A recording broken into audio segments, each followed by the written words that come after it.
Comment ça va l'arrêter? J'espère que vous allez bien parce que moi je vais bien. Et là j'ai un sujet là, ça fait longtemps que je vais en parler, mais vas-y. Ça fait combien de temps que j'ai mon permis même? Ça fait 6 mois que je dois en parler, mais bref, vas-y. J'ai pris trop le temps. Mais ouais, il y a des gens qui me demandaient, mais Andrea, t'as fait comment pour ton permis? T'as fait comment et tout? Du coup, je me suis dit, bah vas-y, je vais faire une vidéo qui va parler du code, de la conduite, du permis. Donc c'est parti! C'est parti.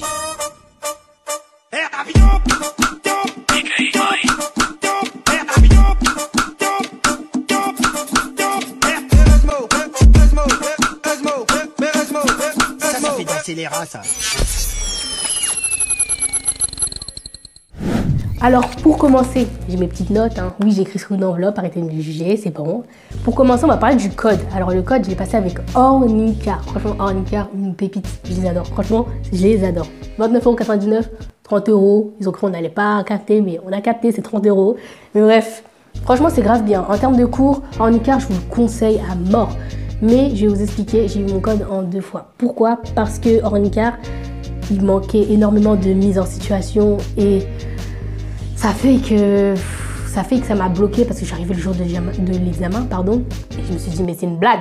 Genre, c'est la sorcellerie là. C'est quoi ces mises en situation? Genre, j'avais pas vu ça. Et j'étais vraiment choquée. Je me suis dit, mais ça sort d'où? En plus, je me rappelle, il y avait une mamie, elle voulait traverser. Bah, je me suis dit, je sais pas, je fais quoi? Genre, je la laisse traverser, je l'écrase ou je sais pas, parce qu'il y avait d'autres voitures qui circulaient à côté. Je me suis dit, je sais pas comment je fais.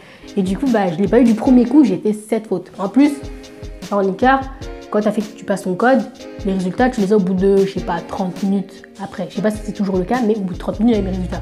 Et je me suis dit, mais vas-y, c'est pas grave, je vais les regarder dehors. Je pensais que j'avais réussi.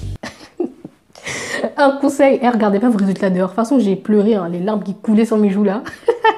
Je vous conseille même pas. Je rentrais chez moi, j'étais vénère, j'étais comme ça. Et tout. Je vous le jure, je vous le conseille pas. Donc voilà, après avoir annoncé ma terrible défaite à ma mère, bah là je lui ai expliqué, je lui ai dit bah faut que je refasse là. Franchement, je voulais grave prendre une date pour le lendemain, mais faut grave pas faire ça. Hein. Parce qu'en Ornicar, ils peuvent te donner des dates comme ça, tu vois, mais faut grave pas faire ça. Ma mère, elle m'a expliqué, elle m'a dit prends une semaine, révise bien. Et tu verras, ça devrait passer en vrai. Et elle a grave raison. J'ai pris 1 semaine et demie. J'ai pris une date, j'ai pris 1 semaine et demie. J'ai révisé, j'ai revu mes cours. J'ai regardé plein de mises en situation. Vu qu'il n'y en avait pas sur Ornicar, je suis partie les trouver sur YouTube. J'ai fait des tests de perception de risque. Je vous le conseille, franchement, faites-le. Et ça a fait que je l'ai eu du deuxième coup. J'étais grave contente. Bon, j'ai fait 5 fautes quand même, mais ça va, je l'ai eu. Voilà. Ce qu'il faut savoir aussi, c'est qu'avec Ornicar, tu as vraiment un an pour passer ton code et ta conduite. Donc moi, j'avais un peu pris la pige, vraiment, mais je l'ai passé et ça s'est bien passé. Et voilà. Donc maintenant, après, je suis passée à la conduite. La conduite, je ne l'ai pas du tout fait avec Ornicar. Ce qui est bien avec Ornicar, c'est qu'ils prennent en charge tout ton dossier. Donc, mon dossier était déjà là et j'avais juste à le transférer ou à être envoyé vers mon auto-école et ils vont tout de suite trouver. Et ça, c'était très très bien. C'est pour ça que je vous conseille Ornicar aussi. Maintenant, en termes de l'auto-école, je vous jure, choisissez-la bien. Moi, mon auto-école, elle était genre vraiment parfaite. J'ai pas eu à changer ou quoi que ce soit. J'avais un moniteur. Une pépite, franchement, je le remercie. Parce que déjà, si tu es avec un moniteur avec qui... Enfin, déjà, de base, tu es stressé. Donc, si tu es avec un moniteur qui te stresse encore plus, tu vas pas avancer. Et en plus, cherchez bien une auto-école qui vous aide vraiment, pas une auto-école qui va vous plumer à chaque fois, genre, en fait. Donc, c'est ça, franchement, choisissez bien. Donc, moi, il faut savoir que j'ai pris la conduite supervisée. J'ai pris ça parce que je me suis dit... J'avais pas envie de le rater, mais je me suis dit, si jamais je le rate, au moins je peux conduire avec ma mère, elle a 5 ans d'expérience, ou alors conduire avec quelqu'un d'autre qui a 5 ans d'expérience aussi, et je pourrais avoir un peu d'expérience niveau conduite. Donc voilà, j'ai commencé la conduite, et je l'ai eu pour 40-50 heures quand même, mais c'était chaud, mais en vrai j'avais un bon moniteur, donc ça va. Il faut savoir que quand tu commences à conduire, il y a des jours où tu conduis archi bien, enfin archi bien c'est un grand mot, je conduisais bien, voilà. Et il y a des jours où tu conduis mais vraiment mal, genre vraiment mal, tu vois rien. Il y a des jours où je voyais même pas les priorités à droite, il y a des jours où je voyais même pas des piétons, je pouvais les écraser normal, genre. Mais vraiment, il y a des jours, ça va pas aller. Tu vois, si c'est juste quelques jours, ça va. Mais si c'est vraiment beaucoup de jours, là, il va falloir revoir des choses, tu vois. Et ce qui était difficile aussi, entre la conduite et le code, bah, c'est que pour le code, tu peux réviser. Tu vois, tu es chez toi, tu révises. Mais la conduite, tu peux pas conduire. Bah, sinon, vive la prison, tu vois. Mais tu peux pas conduire. Et du coup, ce que je faisais, bah, moi, j'avais une technique, c'est que j'avais téléchargé des jeux. J'ai l'air trop contente quand je dis ça. J'ai téléchargé des jeux. Et du coup, bah ça m'a fait acquérir plein d'automatismes en vrai. Genre surtout les contrôles, intérieur, extérieur, angle mort. Bah il y avait des jeux qui te faisaient réviser ça. Si tu le faisais pas, bah tu perdais. Voilà, c'est ça. Et franchement, je vous le conseille, faites-le. Et les tests de perception de risque aussi, faites-le. Franchement, je vous le recommande. Bon. Maintenant, on va parler quelque chose de sérieux. Le permis. Voilà, je l'ai eu en 2 fois. Voilà pourquoi je l'ai eu en 2 fois, parce qu'il y a des choses qu'il ne faut pas faire en fait. Et j'ai une liste. J'ai une liste. Ma petite enveloppe déchirée là, mais j'ai une liste. Et déjà, avant de commencer, avant de passer le permis, quand tu fais ta conduite, il va t'emmener sur les lieux de l'examen, ton moniteur normalement. Enfin moi, c'est ce qu'il m'a fait, il m'a emmené sur les lieux de l'examen. Et on a conduit là-bas. Je crois que j'ai fait deux séances sur le lieu de l'examen. Donc voilà, déjà c'était bien, tu vois, j'étais en repérage. Vraiment, j'étais en repérage. En plus, ce que je faisais, il me disait, ah ouais, ça là, ça je sais que je vais me faire avoir ça. Faut que je regarde bien, tu vois. Du coup, ouais, j'étais en repérage. Et j'ai bien repéré des trucs. En plus, ce qui est bizarre dans ma campagne, là, dans ma cambrousse, c'est que des fois, il y a des routes, elles apparaissent comme ça. Mais vraiment. Et du coup, ça fait que comme il y a des routes qui apparaissent comme ça, il y a un truc qu'il ne faut pas faire le jour du permis. C'est que si tu as une route qui apparaît à droite, tu ne dois pas rester à gauche. Tu dois toujours rouler le plus à droite.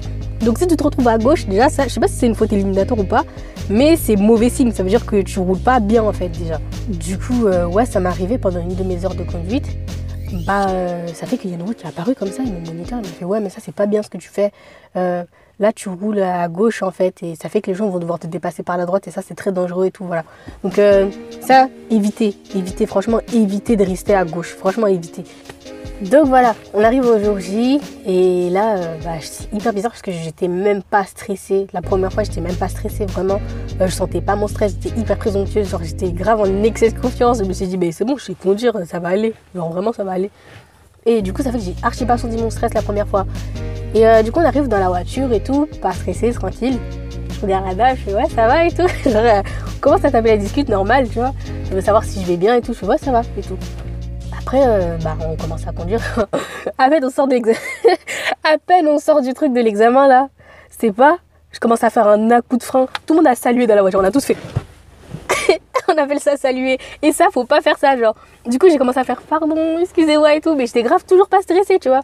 Mais maintenant, le problème, c'est que sur la route, je voulais tellement bien faire que j'ai commencé à ralentir.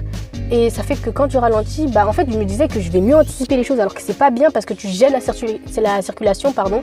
Et ça, c'est vraiment très dangereux. Et la dame, elle m'a fait une réflexion sur ça. Et à partir de là, je me suis dit, mais elle a parlé là en fait. Elle a parlé. Du coup, ouais, elle a parlé. Donc, roulez doucement, évitez. Roulez vite aussi, évitez. Imaginons, ouais, vous êtes dans une ville, vous êtes limité à 50, normal. Et tu arrives dans une route un peu serré et tout. Là, tu dois adapter ta vitesse. Tu as le droit de rouler à 50, mais tu dois adapter. Parce qu'en fait, tu es censé rouler à 30, vu comment la route elle est serrée là.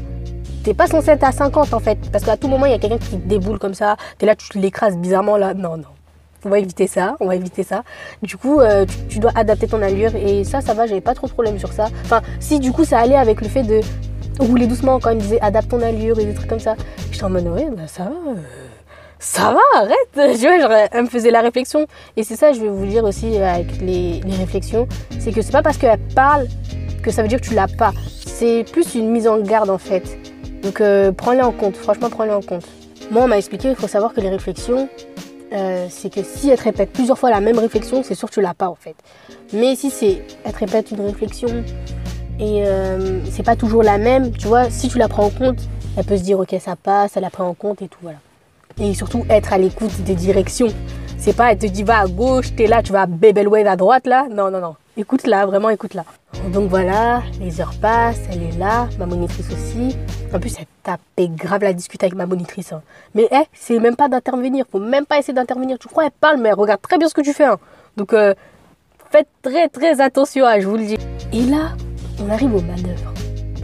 Je devais faire un stationnement en bataille. Ma manœuvre, c'était ça. Moi, j'étais là, je me suis dit, mais ça va. Hyper présomptueuse, hein. Excès de confiance, je vous dis. Je me suis dit, on y va. Tu vois, j'étais grave confiante. Alors que là, oh là, elle a fait un truc. On s'est regardé comme ça. Quand je vous dis, on s'est vraiment fixé. C'est pas, je commence à faire ma manœuvre et tout, je commence à reculer, je recule. Puis au moment où je veux freiner, je sens la voiture et elle freine. Quoi ? Comme ça. J'ai fait oh. Je l'ai regardé, j'ai fait bah. Elle m'a regardé, elle m'a fait bah. Je fais bah. On a commencé à faire bah comme ça toutes les deux. Eh, c'était trop. On a commencé à faire bah. Et je fais mais bah vous avez. Elle fait bah. Et comme ça, et j'étais grave mal. Je me suis dit mais ouais, j'ai la freinée là. Donc voilà, vous vous doutez bien que si elle a freiné, bah j'ai pas mon permis en fait. Mais continuez de bien conduire quand même. Parce que après vous vous dites, bah même si j'ai raté, au moins tu vois ton résultat à la fin et tu te dis, bah ça va, j'ai bien conduit, j'aurais pu l'avoir en vrai. J'aurais pu l'avoir en vrai, mais bon. Oh là là, bref, j'ai plus de batterie. Mais je tiens à terminer cette vidéo. Bon bref, étant donné qu'elle a freiné, bah j'ai pas eu mon permis.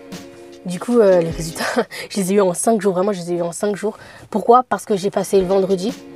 Et le samedi et le dimanche, bah ça compte pas. Du coup, j'ai attendu samedi, dimanche, lundi, mardi, mercredi. Mercredi jusqu'à mercredi pour ça avoir défavorable. Franchement, j'ai pleuré, je vous jure que j'ai pleuré. Mais bon, la deuxième fois, j'ai passé. Ce qui est bien, c'est que mon auto-école, je fais vite parce que j'ai plus de batterie. Mon auto-école m'a trouvé une date hyper rapidement. Du coup, j'ai repris 2 heures pour me remettre dans le bain. Et après, je suis repassée. Cette fois-ci, j'étais hyper stressée, mais ça s'est bien passé. Donc voilà, j'ai eu mon permis et c'est génial. Du coup, maintenant, je conduis telle une libellule qui vole dans la nature. Là, bref, ça veut rien dire, mais voilà. Et bah voilà, c'est tout ce que je voulais vous dire et je voulais vous donner des conseils. Donc, fin de la vidéo. Salut, merci, à très vite, j'espère. Et c'est tout pour moi. Subscribe for more new messages.